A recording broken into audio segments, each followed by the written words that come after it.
वालेकुम। इस उम्मीद के साथ कि आप लोग खैरियत से होंगे। मैं हूँ गज़ल हैदर और आप देख रहे हैं मेरा व्लॉग। आज हमारे साथ एक ऐसी शख्सियत मौजूद है जिसकी ज़िंदगी के बारे में आप जानना चाहते हैं। आज हमारे साथ मौजूद हैं अलसैला एंड ट्रैवल टूर के सीईओ जवाद शाह। इनसे करते हैं कुछ बात करते हैं कुछ आगाज़ से। अस्सलाम वालेकुम। वालेकुम अस्सलाम। गज़ल कैसी हैं आप? ठीक-ठाक हैं? मैं बिल्कुल ठीक-ठाक। आपका बचपन कैसा गुज़रा? बचपन बहुत खूबसूरत और बहुत अच्छा, जिसे मैं कहूँगा पेरेंट्स के साथ। कुछ अरसा पाकिस्तान में, ये बात कर रहा हूँ मैं 1980s तक, अर्लियर 80s में, और उसके बाद फिर हम बाहर चले गए पूरी फैमिली, और 2018 तक जो था तालीम और सब कुछ बाहर ही रहा।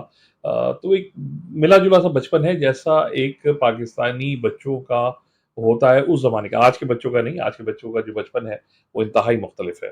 तो उस हिसाब से वो खेल-कूद, गलियों में खेलना और क्रिकेट-शिकेट ये सब मस्ती-मज़ाक वो सब बहुत चलता था। स्टूडेंट कैसे थे? कभी नकल किए? अरे! ये न मैं पहले इस उम्मीद के साथ मैं अपने ऑडियंस को इसका और देखने वालों को जवाब दूँगा कि मेरे बच्चे इस चीज़ को ना देखें।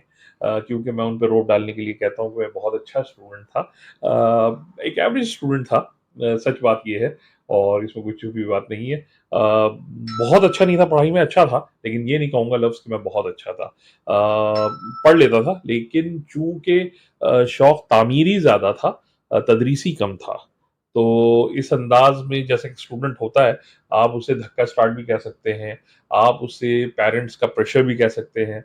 उस अंदाज़ में पढ़ता रहा, लेकिन पढ़ता मैं कंटिन्यू रहा, ऐसा है। अच्छा मुझे बताएँ ज़िंदगी का पहला क्रश? बिल्कुल सच-सच बताइएगा। ज़िंदगी का पहला क्रश, एक्चुअली लाइफ़ में इतने ज़्यादा क्रश हैं कि लाइफ़ ही क्रश हो गई है। अब उसमें क्या बताएँ कि ज़िंदगी पहले इतनी पुरानी तुमने ग़ज़ल बात कर दी है। ज़रा यादें माज़ी को आवाज़ देना वाली बात है। अब तो याद भी नहीं आ रहा, शायद याद पड़ता हो तो किसी क्लास फेलो से था, क्योंकि मैं को एजुकेशन सिस्टम में पढ़ता था। तो वो एक जो छोटा-मोटा सा एक क्या कहना चाहिए, एक उनसियत, मैं उसको क्रश तो नहीं कहता, अब एक उनसियत होती थी कि साथ बैठे हुए हैं और साथ वो होमवर्क कर रहे हैं या क्लास वर्क कर रहे हैं तो मज़ा आना, वो डेफ़िनिटली एक क्लास फेलो हुआ करती थी एक ज़माने में, मुझे भी नहीं पता वो माशाल्लाह वो भी अम्मा हो गई होंगी, बल्कि नानी-दादी बन गई होंगी अब तक तो। अच्छा मुझे ये बताएँ कि अक़ल जो है वो बादाम खाने से आती है, धोखा खाने से? नहीं, बादाम खाने से सिर्फ़ आपके मिनरल्स एंड विटामिन्स बढ़ते हैं। अक़्ल, मेरा मानना यही है कि धोखे से ही आती है। अक़्ल का ताल्लुक जो है ख़ालिसतन आपकी अपनी सोच पर है और माशरे के तजुर्बात पर है। क्या कोई ऐसी चीज़ जिसे पाकर आपको बहुत खुशी हुई हो और उसको खोने का गम हो गया? देखिए, पाकर जिस चीज़ को सबसे ज़्यादा खुशी है वो है मेरे अपने बच्चे। मैं खुदा पाक परवरदिगार का रब्बुल इज़्ज़त का लाख-लाख शुक्रगुज़ार हूँ। मेरे 3 बच्चे हैं, 2 बेटियाँ हैं, 1 बेटा है। इश्क जैसे हर माँ-बाप को अपनी औलाद से होता है, वैसे ही है मुझे भी। लेकिन पता नहीं, मुझे ऐसा लगता है, ये शायद मेरी एक नफ़सियाती मसले भी हो सकते हैं, कि मैं बेइंतहा मोहब्बत करता हूँ अपने बच्चों के साथ, अपनी बीवी के साथ, और वो भी करते हैं। ऐसा बिल्कुल नहीं है कि हम एक-दूसरे पर डोमिनेट करने की कोशिश करते हैं, केयर करते हैं। खोने का दुःख उन लोगों का होता है जिनको आप बहुत चाहते हैं, और फिर वो अचानक एक वक़्त आता है कि आपकी ज़िंदगी से वाइप आउट हो जाते हैं, चले जाते हैं, और वापस नहीं आते इस दुनिया में। तो उनके जाने का गम, उनके जाने का दुःख, वो अपनी जगह है। अच्छा फ़िल्में देखते हैं जवाद शाह? आखिरी फ़िल्म कौन-सी देखी आपने? मैं फ़िल्में हॉलीवुड और आपकी बॉलीवुड फ़िल्में और पाकिस्तानी फ़िल्में सब देखता हूँ। ज़्यादातर मेरी फ़िल्मों की जो चॉइस होती है, वो बच्चे तय करते हैं मेरे, और वो दिखाते हैं मुझे। सस्पेंस मूवीज़ मुझे ज़्यादा, मिस्ट्री मूवी, सस्पेंस मूवी ज़्यादा पसंद आती हैं। लास्ट अभी एक अंग्रेज़ी सीरीज़ है नेटफ्लिक्स की, 1899, वो चल रही है अभी भी, वो देख रहा हूँ मैं। अच्छा पसंदीदा हीरोइन कौन है? आप हॉलीवुड की भी बता सकते हैं, बॉलीवुड की भी और लॉलीवुड की भी बता सकते हैं। पसंदीदा हीरोइन वो देखिए, मेरी नज़र में अच्छी हीरोइन जो अच्छी एक्टिंग वैक्टिंग करे सभी अच्छे रहते हैं। कतरीना कैफ बहुत पसंद है, और जितनी अच्छी लड़कियाँ हैं बहुत अच्छा काम कर रहे हैं। अब मैं ये देखता हूँ बहुत मेहनत कर रही हैं। पहले ज़माने में इतनी मेहनत नहीं होती थी, अब लोग अपनी फ़िज़ीक पे, काम पर बहुत मेहनत करते हैं। तो वो देख के मज़ा आता है आजकल के नए बच्चों को, नए लड़के-लड़कियों को। अच्छा लगता है। अगर किसी हीरोइन के साथ आपको काम करने का मौका मिले तो किसके साथ करेंगे? मैं सबके साथ काम करना चाहूँगा, लेकिन जहाँ तक मेरा ख़्याल है कोई भी हीरोइन मेरे साथ काम नहीं करेगी। ये बात तयशुदा है। आप किसी के आगे भी मुझे साइन कर लें, मैं तैयार हूँ। आप किसी को भी ले आएँ, चाहे वो 1960 वाली हो या आज के दौर वाली हो, लेकिन मैं इस बात में बहुत ज़्यादा श्योर हूँ कि मेरे साथ कोई काम नहीं करेगा। खाने के कितने शौकीन है? ये मैं आपकी फिजिक्स देख के नहीं सवाल कर रही, ये मैं ऐसे ही सवाल कर रही हूँ कि खाने के कितने शौकीन है? बहुत ज़्यादा, और मेरी बदबख्ती ये है कि मेरी फैमिली यानी शाह फैमिली बीइंग हम सब फूड लवर हैं, और जहाँ मेरी शादी हुई है तुराबीज़ में, वो मल्टीप्लाई बाय 2 हैं, यानी वो भी उतने ही फूड लवर हैं। वरना होता ये है कि अगर एक आध कोई रोके तो आप थोड़ा-सा मुँह को ताला लगा लेते हैं। लेकिन हम सब खाने के, बल्कि हमारा फ़ेवरेट टॉपिक जो है, जब हम सब इकट्ठे बैठे हों, तो वो जो एक मशहूर वाक़या है ना कि नाश्ते पर दोपहर के खाने का ज़िक्र, दोपहर के खाने पे शाम की चाय का, और शाम की चाय पे रात के खाने का ज़िक्र होता है। तो फूड लवर, फूडी, मतलब आप उसको मोर देन 1000% कह लें। अच्छा ये बताइए कि जवाद शाह को गुस्सा किन बातों पर आता है? मुझे लगता नहीं कि आपको गुस्सा आता है, लेकिन कुछ तो होगा जिस पे आपको गुस्सा आता होगा। देखिए, गुस्सा हराम है करना, और गुस्सा जो ना करे वो इंसान नहीं है, यानी अजीब-ओ-गरीब बात हो गई दोनों। लेकिन गुस्सा कितना और कब करना है, ये अक्ल तय करती है। तो गुस्सा अमूमी छोटी बातों पे नहीं आता। दरगुज़र की पॉलिसी वाक़ई बिल्कुल सही पहचाना ग़ज़ल आपने।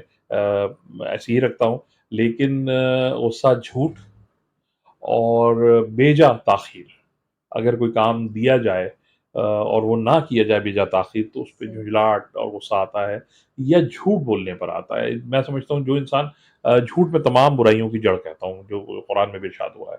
तो मेरा मानना ये है कि आप सच बोलें, उससे तमाम, चाहे वो जितना ही खतरनाक हो, सच हो।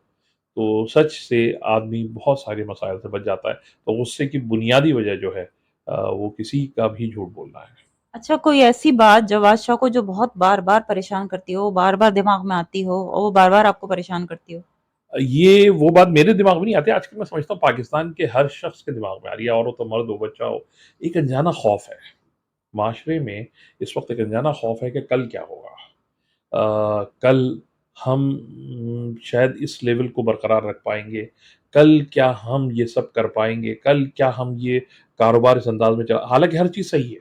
यानी हर इंसान अपनी जगह बेहतरीन चल रहा है। लेकिन वो खौफ, अनजाना खौफ जिसे मैं कहूँगा, वो मुसल्लत हो गया है सब पर, और मैं उसे एक देख रहा हूँ कि हम बहैसियत कॉम्बाइनेशन एक ग्रेट डिप्रेशन का शिकार हुए हुए हैं। तो वो खौफ मुझे में भी है, मैं उससे मुबर्रा नहीं हूँ, मैं भी उसी उसमें आता हूँ।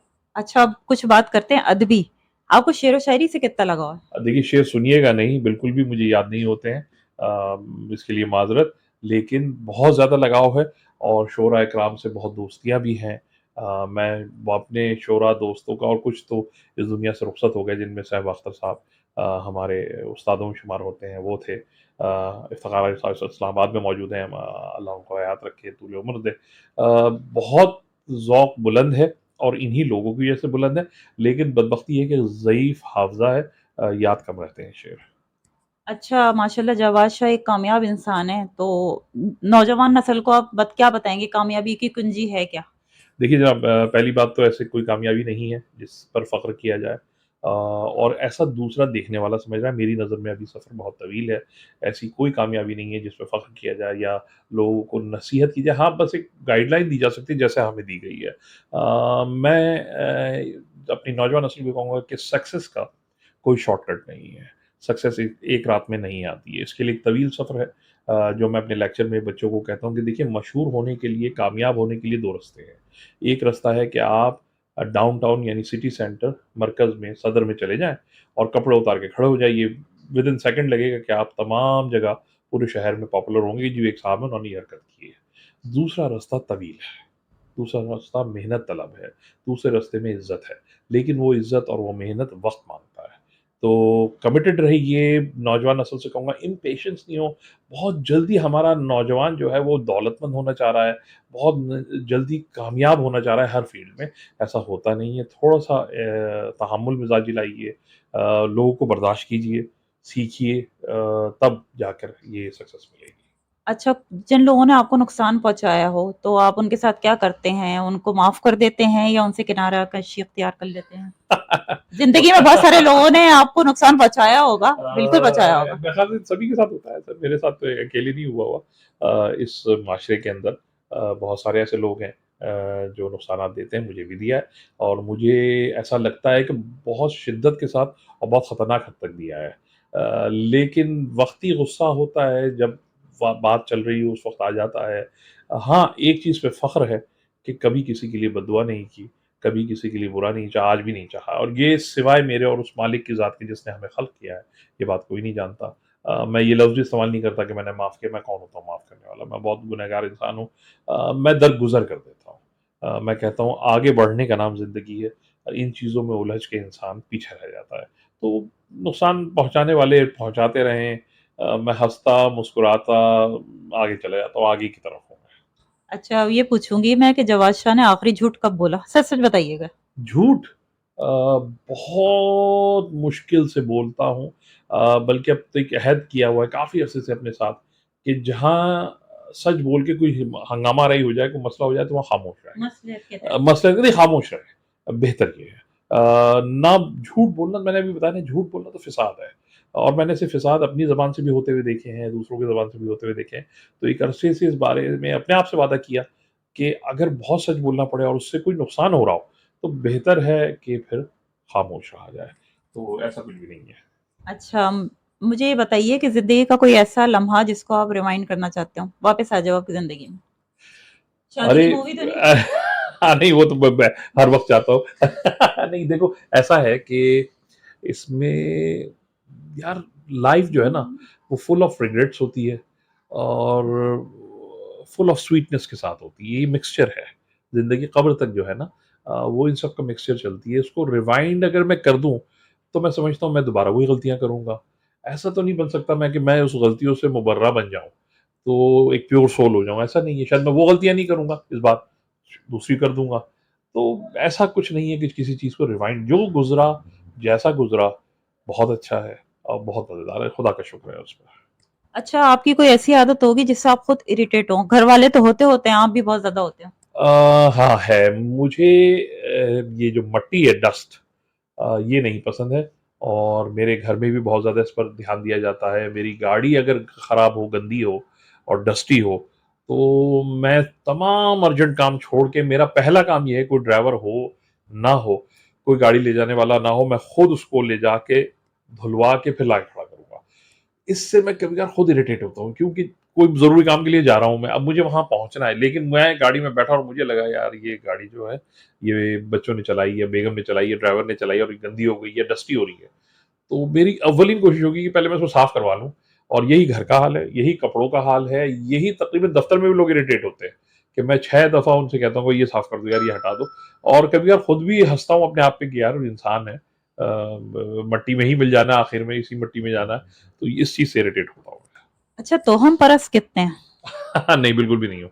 बिल्कुल भी नहीं हूँ और बल्कि हँसी आती है इन सब बातों पे कि हमारे यहाँ ग़ज़ल इन चीज़ों पे बहुत ज़्यादा बिलीव होने लगा है। मैंने अभी आपको क्या कहा था, ये क्वेश्चन आपका रिलेट करता है पहले क्वेश्चन से कि चूँकि हम ग्रेट डिप्रेशन में हैं, हम अपने नाकामी का ज़िम्मेदार या तो किसी कामयाब शख़्स को ठहरा रहे हैं या हम उसको नज़रे बद जो कि ठीक है हकीकत है, उससे इनकार ही नहीं कर रहा हूँ मैं। नज़रे बद, जादू, टोना फलाँ ने यूँ आके रुक गया और बिल्ली काट गई और ये हो गया, इनसे इनसे कोई फ़र्क नहीं पड़ता है। अगर आप सच्चे हैं, अगर आप नमाज़ और रोज़ा, सौम-ओ-सलात करते हैं, ये सब चीज़ें कोई असरअंदाज़ नहीं होती। इम्तिहानात होते हैं, हर शख़्स पे आते हैं और जाते हैं, मैं बिल्कुल नहीं हूँ इन चीज़ों अच्छा, ये बिल्ली गुज़र जाए तो बिल्ली भी कहीं जा रही है। हाँ, नहीं एक्चुअली ऐसे मज़े की बात बताऊँ ये सिर्फ़ हमारे यहाँ मुसलमानों में नहीं है। हम तो बाहर जब विलायत में रहते थे, तो वहाँ भी ये कॉन्सेप्ट मौजूद है कि अगर ब्लैक कैट आगे से चली जाए, तो वो भी रास्ता अपना बदलते हैं। तो ये मेरे ख़्याल से नस्लन दर नस्ल चीज़ें चली आ रही हैं, जिनको एकदम सही करना या इस पर यकीन हटा देना भी मुश्किल काम है। तो ऐसा भी तो हो सकता है बिल्ली भी कहीं जा रही हो किसी काम से,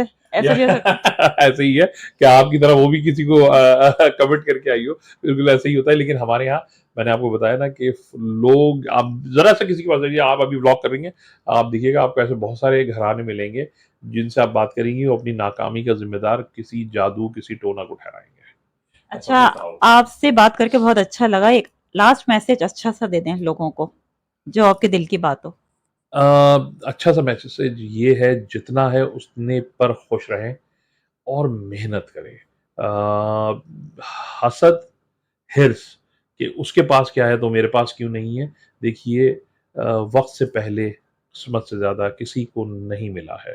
उसका इंतज़ार कीजिए और उसके बाद फिर आगे बढ़िए। इंशाअल्लाह मुल्क, हालात, सब चीज़ें आहिस्ता-आहिस्ता बेहतर हो जाएँगी। एक बात की रिक्वेस्ट करना चाहूँगा, ग़ज़ल के इस व्लॉग चैनल को लाइक भी कीजिए, सब्सक्राइब भी कीजिए। मैं ग़ज़ल से और इनके घराने से काफ़ी अरसे से वाबस्ता हूँ।